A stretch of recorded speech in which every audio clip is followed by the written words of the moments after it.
आज आपकी spiritual life आप देखेंगे ना, आप मोटे हो चुके हैं, तगड़े हो चुके हैं अपनी स्पिरिचुअल लाइफ। शरीर में हम सब वेट लूज कर रहे हैं, लेकिन आत्मा में हम वेट लूज नहीं कर रहे हैं। ये लोग करजाई के करजाई रहे, संकट में थे, संकट में ही रहे, जब तक ये दाऊद के पास नहीं आए। आप क्यों विश्वासी हैं? जब तक आप एक जीवित चर्च का हिस्सा नहीं हैं, मैं आपको बताता हूं, आपकी मुसीबतें खत्म नहीं होंगी। क्योंकि परमेश्वर ने आपको एक दर्शन का हिस्सा बनाना है। दाऊद के ऊपर एक दर्शन था कि मेरे मन के अनुसार जो राजा होना चाहिए वो दाऊद है। दाऊद को एक टीम चाहिए जो दाऊद के आगे आगे काम करे। मैं दाऊद से बात करूंगा, दर्शन दाऊद को दूंगा, दाऊद मेरे लिए काम करेगा, ये टीम दाऊद के लिए काम करेगी। जब तक वो टीम दाऊद के लिए काम नहीं करेगी, मैं इनको संकटों से आजाद नहीं करूंगा।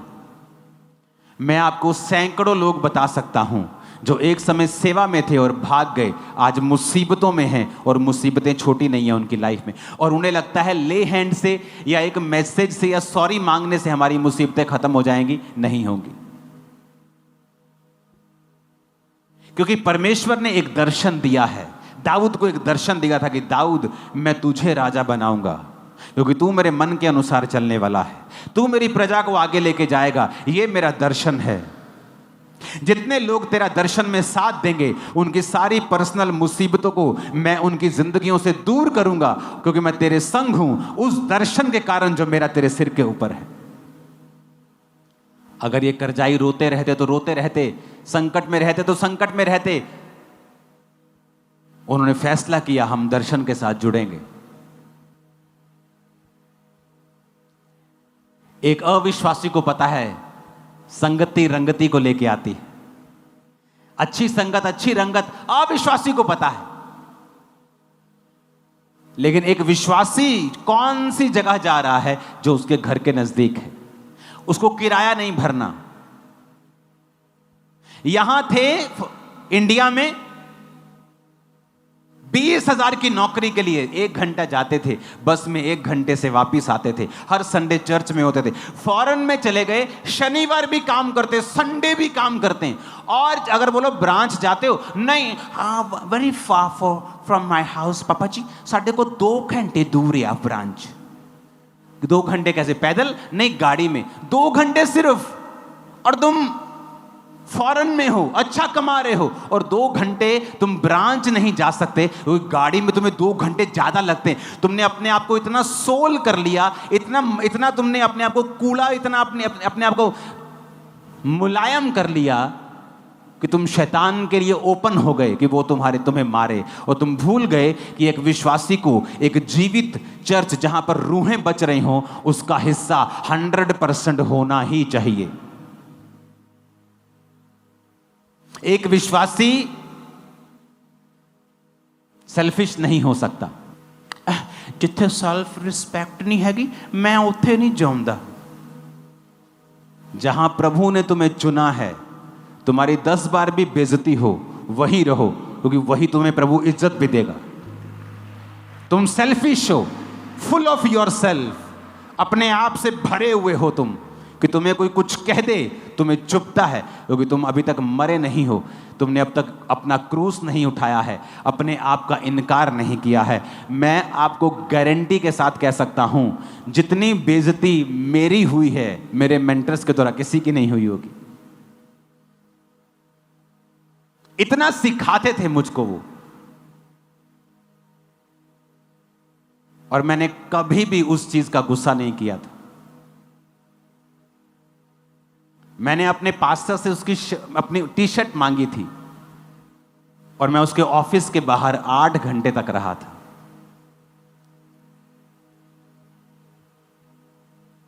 टी-शर्ट लेके ही निकला, मैं भी ढीठ था, मैंने कहा जाना ही नहीं, आज लेके ही जानी टी-शर्ट। जब तुम अपने आप में मरे ही नहीं हो, तुम्हें किसी वॉलंटियर ने कुछ कह दिया, तुम अपने आप से इतने भरे हुए हो, तुम प्रभु का स्पर्श नहीं ले सकते। जीवित चर्च का हिस्सा बनना आसान भी नहीं है। आपको एफर्ट्स लगाने पड़ते हैं, चैलेंजेस का सामना करना पड़ता है।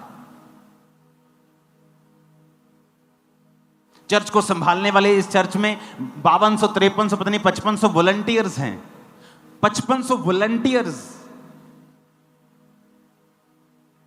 सब ब्रांचेस मिला के। आपको क्या लगता है, अगर उनमें से 1% भी किसी का दिमाग खराब हो तो कम से कम 50 होंगे जिनका दिमाग खराब होगा। तो अगर आप किसी के दिमाग खराब करवाने पर दिमाग खराब कर सकते हैं तो आपको अपना दिमाग ठीक करने की जरूरत पड़ेगी, क्योंकि हजारों में कुछ तो लोग होंगे जो आज सताए हुए होंगे, मूड खराब वाले होंगे। क्या आप उनके कुछ बोलने से निरुत्साहित हो जाएंगे? क्या आपको नहीं पता आप जीवित चर्च का हिस्सा हैं? क्या आपको नहीं पता परमेश्वर ने आपको भेजा है? क्या आपको नहीं पता एक दर्शन के तहत आप यहां पर हैं और आपकी लाइफ आज से कभी सेम नहीं? ये प्रोफेटिक वर्ड है, कुछ करो या ना करो, आज मैं कह रहा हूं आपकी लाइफ कभी सेम नहीं। आज के बाद एक नेक्स्ट लेवल के ऊपर आप जा रहे हो। आमीन। मेरे को खड़कने वाला चाहिए छत के ऊपर। हालेलुया।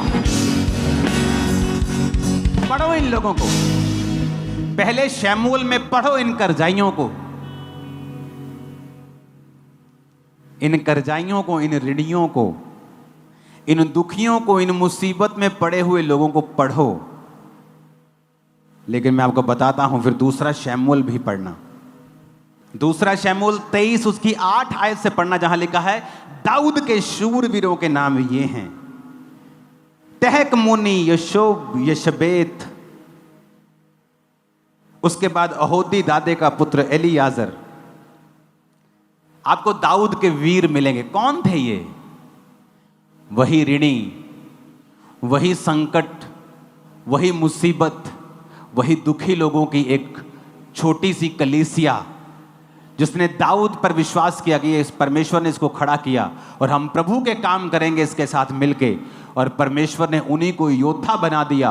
कुछ ही समय की बात है, आप एक बड़े योद्धा के रूप में जाने जाएंगे, आप एक बड़े बिजनेसमैन के रूप में जाने जाएंगे, एक बड़े पास्टर्स के रूप में भी जाने जाएंगे। आमीन। मेरे को खड़कने वाला चाहिए।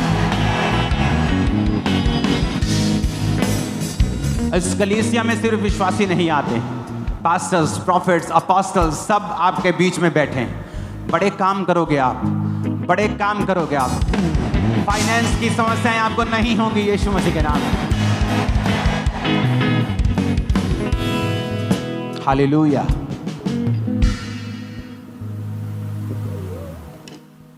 संगति एक अविश्वासी को भी पता है, संगति ही रंगत को लेके आती है, लेकिन विश्वासियों को नहीं पता। इसलिए तो परमेश्वर ने नाराजगी जाहिर की है बाइबल में। कहता जो अन्य जाति हैं, जो हनेरे की संतानें हैं, तुमसे ज्यादा चालाक हैं, तुम बोंधू हो, तुम बुद्धू हो, तुमसे ज्यादा चालाक है वो। उन्हें पता है आंख की प्रॉब्लम है, 2 मिनट में फोन पे बुक करेंगे आई डॉक्टर। गले की दिक्कत है, चलो ENT डॉक्टर के पास चलते हैं। लेकिन तुम्हें नहीं पता कहां जाना है। तुम अभी भी प्रभु के सामने बैठ के रो रहे हो और प्रभु कहता है, ए भाई, मैंने चर्च में लोगों को ठहराया है, हीलिंग चाहिए तो जा वहां जहां हीलिंग हो रही है। मैं तो हीलिंग कर रहा हूं, तू नहीं जा रहा।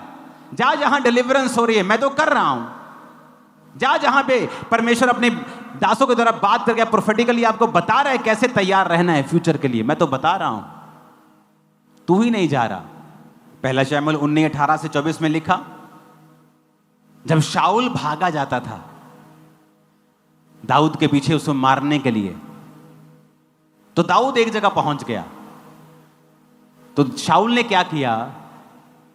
शाऊल ने अपने दूत भेजे। कहता वो शमूएल नबी के पास चला गया, दूतों को भेज के उनको बुलवा लो। जैसे ही दूत गए वहां पे शमूएल नबी के पास जहां दाऊद था, लिखा वो भी नबूवत करने लगे, प्रोफेसी करने लगे। उसने दूसरा दल भेजा, वो नबूवत करने लगे, सारे दल नबूवत करने लगे। शाऊल आप चल पड़ा, कहता मैं जाना देखता की कर दे। जैसे ही शाऊल वहां पहुंचा, दुष्ट आत्मा उसमें से निकल गया, प्रभु का आत्मा शाऊल पर चढ़ा और वो कपड़े उसके राजा के कपड़े खोल के वो नबूवत करने लगा। संगति। शमूएल की अराउंड इतना मसा था कि आम व्यक्ति भी उस मसे में प्रोफेसी करने लगता था। इतनी अनॉइंटिंग थी उसकी लाइफ में। मैं आपको यह सच कह रहा हूं, प्रभु की आत्मा से, अगर आप लंबे समय से चर्च को अटेंड कर रहे हैं, आप हाथ रखेंगे रोगी चंगे हो जाएंगे। आप करके देख लो। वचन कहता है तो रोगियों पे हाथ रखा रोगी चंगे हो जाए। किन को कहता है? जो विश्वासी हैं। इसलिए नहीं कि आप इसी चर्च के मेंबर। मैं इसलिए कह रहा हूं कि मुझे इस बात का यकीन हो जाए, अगर आप एक जीवित चर्च का हिस्सा है तो आपने इतने महीने इतने साल वचन सुन लिया है, आपने पाप के बारे में आपको मालूम है, आप उससे दूर होंगे, आप प्रार्थना करने वाले होंगे। इसलिए मैं आपसे कह रहा हूं, आप रोगियों पे हाथ रखेंगे वो चंगे हो जाएंगे, क्योंकि आप ऐसी संगति में हैं। जाओ अपने मुसीबत से भरे हुए दोस्त से बात करो। तुम 3 बार उससे मिल लो, उसकी जिंदगी बदल जाएगी, मैं आपको दावा करता हूं। जाओ अपने ऐसे रिश्तेदार से मिल लो जो दुखी है। चौथी मीटिंग में उसके जीवन में काम ना हुआ तो मेरे को बोलना। तुम्हारे अंदर प्रभु का आत्मा है, मसा है। वचन अकेला नहीं काम करता। पवित्र आत्मा का अभिषेक और उसकी प्रेजेंस जब होती है, तुम वचन बोलते हो, वो छेदती है अगले व्यक्ति को, वो जल्दी कन्विंस होता है। पुराने समय में काउंसलिंग्स होती थी लोगों की। ये नहीं जो आप आते हो काउंसलिंग ले, वो अलग काउंसलिंग, फेथ काउंसलिंग। उनको यीशु मसीह के बारे में सिखाया जाता, बड़ी काउंसलिंग्स होती थी कि वो विश्वास में आ जाए। जब मसा उतरा चर्च के ऊपर और रोगी चंगे होने लगे, फेथ के लिए किसी काउंसलिंग की जरूरत नहीं। यहां बैठे बच्चे को भी पता है यीशु मसीह जीवित परमेश्वर है। गवाहियां बताती हैं वो जीवित परमेश्वर है। शाऊल ने सोचा होगा, अच्छा लगता है स्पिरिचुअल आदमियों को भेज दिया है, और दूसरे बंदे पे कड़क दे जरा। वो कड़क आदमी भेजे, प्रोफेसी करने लगे। तीसरे भेजे, प्रोफेसी करने लगे। शाऊल खुद गया, प्रोफेसी करने लगा। वो ऑरा, वो एटमॉस्फेयर। आप परफ्यूम की दुकान पे काम करते ना, परफ्यूम मत लगाओ। शाम को वहां से निकलोगे तुम खुद परफ्यूम, तुम उससे स्मेल आएगी। कभी किसी को दिखाया, कभी किसी को दिखाया, सारे दिन में वो तुम पे भी चढ़ गया है। अनॉइंटेड संगतियां करने से चाहे तुम पर हाथ ना रखा जाए और स्पेशल परफ्यूम ना लगाया जाए, पर तुम परफ्यूम से महक रहे हो, यह बात पक्की है। यूज करो इसे जब जरूरत हो, डरो मत। मैं नहीं कहता हर एक जन पे ले हैंड कर दो, तो पवित्र आत्मा से पूछो। सब पे ना मत करो, सबको मना मत करो, सबको हां मत करो। आप लोग, कुछ व्यक्ति आपको टेम्प्ट करते हैं जानबूझ के, शराब पी रहे होंगे, उनको ले हैंड से कोई मतलब नहीं, वैसे बोलेंगे प्रार्थना कर दो मुझ पे, ऐसे ही। वो अलग इशू है, पर आप में मसा है, ये 100% करेक्ट है, क्योंकि आप उस दर्शन का हिस्सा है जहां परमेश्वर वैसे ही कार्य कर रहा है। अपने पड़ोसी को बोलो, ऐसी संगति में जा जैसी रंगती, जैसी रंगत तू देखना चाहता है। आमीन, आमीन। कितने समझ रहे हैं इन बातों को? इंपॉर्टेंट है आपके दूसरे लोगों को भी यह वचन देना। आपके फेलो क्रिश्चियंस जो आपके साथ काम कर रहे हैं, आपकी सेम प्लेस के ऊपर, उन्हें बताएं कि क्यों जरूरी है एक दर्शन के साथ जुड़ना। हर व्यक्ति, वो पास्टर जो आज दुनिया का सबसे बड़ा स्टेडियम बना रहा है, दुनिया का सबसे बड़ा स्टेडियम आज से कुछ महीने बाद एक चर्च होगी। दुनिया के सबसे गरीब देश में दुनिया का सबसे शानदार स्टेडियम एक चर्च बना रही है कि नहीं? यह परमेश्वर के हाथ का काम। गुजरात का स्टेडियम, प्योंगयांग का, नॉर्थ कोरिया का, दूसरे सारे स्टेडियम मुझसे आधे होंगे। जब चर्च बन रहा होता है अनाउंसमेंट भी नहीं करते, वो इस लेवल पे पहुंच गए। अगर अनाउंसमेंट करनी हमें 3,000 करोड़ की जरूरत है, एक अनाउंसमेंट हुई 3,000 लोग आ जाएंगे अपने आप। तो किसी ने पूछा कि ऐसा कैसे कि आपके लोग इतने खुले हैं, आपको अमीर लोग दिए परमेश्वर ने? कहता नहीं, जब मैंने चर्च शुरू की सबसे गरीब सबसे मरे हुए लोग मेरे पास आए थे और मैंने उन्हें सिखाया है हेल्प करनी है। कहते आपने हेल्प करना? मैंने कहा हाँ, टाइथ बोना सिखाया है, देना सिखाया है। आज वही लोग थे जो कर्जाई थे, गरीब थे, आज वही लोग इस चर्च को बना रहे हैं और वही लोग अमीर हो चुके, ब्लेस हो चुके।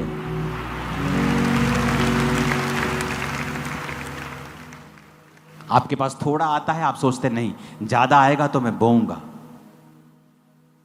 नहीं मेरा तो साउंड का खर्चा है 10,000, 15,000 तो ऑफरिंग है, मैं टाइथ नहीं बो सकता चर्च का। इसीलिए आप हमेशा फाइनेंशियल स्ट्रगल करते हैं।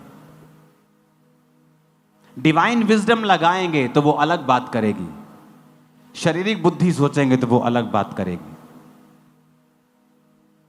डिवाइन विजडम को यूज करें। संगति को कभी अपनी लाइफ से खत्म ना होने दें। मैंने अपनी जिंदगी में कई चीजों के लिए बहुत ले हैंड करवाए, लेकिन वो समय पे गई। कुछ ले हैंड से इमीडिएटली आराम आया, कुछ ले हैंड से 2 महीने में, और कुछ ले हैंड से बहुत देर बाद। क्योंकि कई बार परमेश्वर की भी योजना होती है आपको कहीं लेके जाने की, और अगर परमेश्वर आपको सब कुछ दे दे तो कई बार आप उसके वचन से और उसकी आत्मिकता से हट जाते हैं। संगति करते रहेंगे तो परमेश्वर का आत्मा हम में काम करेगा। अपने पड़ोसी को बोलो, जितने संकट में थे, जितने कर्जाई थे, जितने उदास थे, सब दाऊद के पास इकट्ठे हुए। वह उनका प्रधान हुआ और वो 400 पुरुष थे, और सारे के सारे दाऊद के योद्धा बन गए, कर्जों से आजाद हो गए, संकट से निकल आए, उदासी चली गई। अपने हाथों को उठाओ, भविष्यवाणी करता हूं आपकी उदासी चली जाएगी, कर्जा चला जाएगा, मुसीबतों से तुम आजाद हो जाओगे। आमीन। 7 बार ये आशीष आपकी